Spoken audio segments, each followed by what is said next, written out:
While I have your attention, please comment on my Q&A post.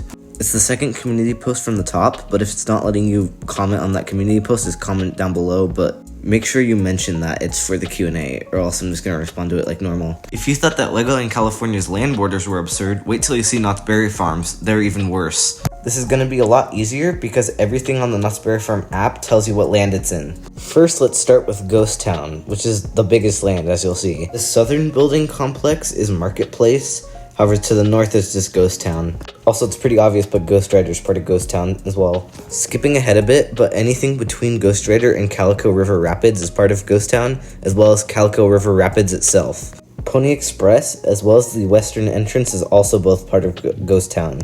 Now here's where the chaos begins. The Calico Railroad is part of Ghost Town. However, everything inside of it is the boardwalk. So the borders start to look like this, with a giant enclave. An enclave is when one country completely surrounds a different country, or in our case, land.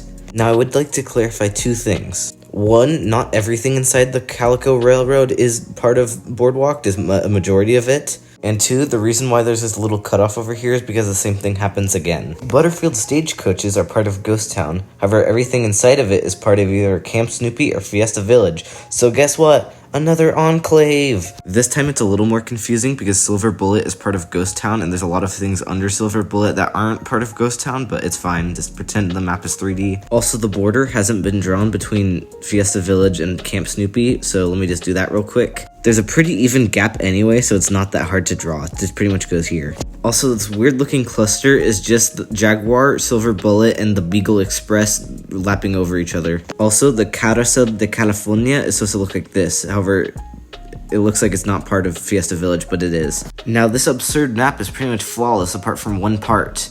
One part that I mentioned earlier. Our good friend the Marketplace just needs a couple little lines on the bottom, like this. And that's the map. If I was a little less descriptive this time around, it's literally just because this map is a little bit more straightforward. Also, this kind of was suggested by Thrillix. However, I was already planning on doing it, and I just confirmed it. Goodbye, and thank you for watching.